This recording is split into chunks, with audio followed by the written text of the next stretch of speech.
Es tikko atradu kādu ļoti saudabīgu un interesantu tekstu, īstu sava stila paraugu. Tagad reti kurš prot tā uzrakstīt. Paklausieties paši.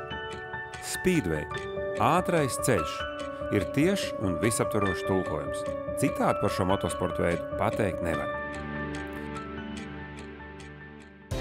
Viss notiek jūsu acu priekšā. Vismaz 400 metru gara un 12 līdz 18 metru plata trase. 4, dažreiz arī 5 motobraucēji, kas sastinguši startā. Iedeg startluksvora zaļās gaismas bulta un pieaugušajā motorrēkoņas pavadījumā pieklust desmitiem tūkstošu skatītāju. Paceļ starta lendu un braucēji gluži kā bultas aiztrauc negantā ātruma virpulī. Izdaģu virpuļu strūkus šaujas no motocikla aizmugurējiem riteņiem, mirdz riteņu spieķi šķeļot gaisu, Speedwaya gaisu, kas piesātināts ar metanola un rīceneļu smārdu. Reiz ieelpojuši šo burvīgo Speedwaya aromātu, neviens vairs nespēs to aizmirst visu atlikušo mūžu. Lūk, kāds brīnišķīgs stila paraugs. Man patika gan teksts, gan pats stāsts par Speedway. Esat kādreiz bijuši Speedway sacensībās? Nē? Bet es gan vienreiz biju, un tas tiešām bija satraucoši. Aizbraucu uz pasaules čempionātu posmu, kas notika tepat Daugavpilī. Jau pirmajā startā es biju šokā. Motocikli tik strauji pātrinājās, ka es ar savu sacensību vērošanas pieredzi biju pārliecināts, ka tiem visiem noteikti ir jāietriec stuvākajā bortā. Nav iespējams, ka tie izvairīsies no sadursmes, sevišķi zinot, ka šiem aparātiem vispār nav bremžu. Bet nē, notika brīnums un visi slaidi iegriez pirmajā līkumā. Tas ir jāredz.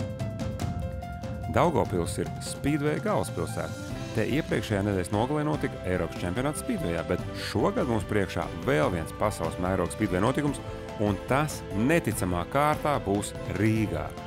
Vai jūs zinājāt, ka Biķerniekos jau kopš 70. gadiem ir Speedway stadions? Speedwayam tas saknes taču ir Biķerniekos, vai ne? Viens no Speedway saknēm neapšaubām ir Biķerniekos. Latvijā Speedways gan sākās Daugavpilī, bet jau 1976. gadā šeit pat Biķerniekos tika uzbūvēts tajā laikā viens no pašiem modernākajiem Speedway stadioniem visā tā laika Padomju Savienībā. Šajā gadsimtā Speedways ir attīstījies Latvijā tikai pateicoties Daugavpils trekam un Daugavpils Speedway entuziastiem. Interesanti, vai šie nebūs greizsirdīgi, ja tagad treks būs arī Rīgā. Šis ir tāds patīkams izņēmums, ka Speedway attīstību Rīgā mēs veidojam kopā ar daugavpiliešiem, kopā ar Daugavpils Speedway speciālistiem un entuziastiem, un šeit nav nekāda sacīkste. Un, ja mums viss labi izdosies, ir pat tāda doma, ka vienu gadu varētu Grand Prix posms notikt Daugavpilī, vienu gadu Rīgā pārmaiņas. Ja, līdz ar to Latvija šo lielo nozīmīgo notikumu saglabātu katru gadu. Nu, ko domāju, ka esam ieinteresēti? Speedways ir jāredz. Sevišķi, ja tāds pasaules mēroga sporta fórums notiek tepat Rīgā, un uz to var mierīgi aizbraukt pat ar trolēbusu. Kad tam mums savos kalendāros jāieraksta Speedway diena?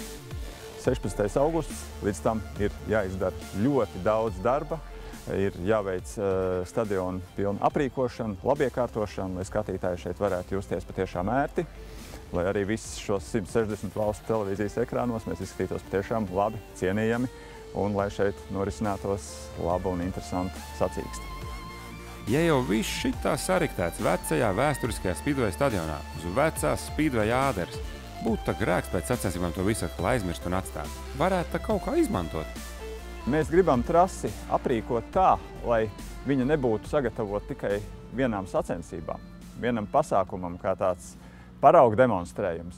Mēs gribam, lai šī trasa šeit strādātu pastāvīgi, lai Rīgā izveidotos jauniešu sporta skola, izveidotos sporta klubs, sava komanda, un lai tas būtu tiešām alternatīva varbūt jauniešiem tā vietā, lai lietot kādas narkotikas, alkoholu vai ko citu. Ja?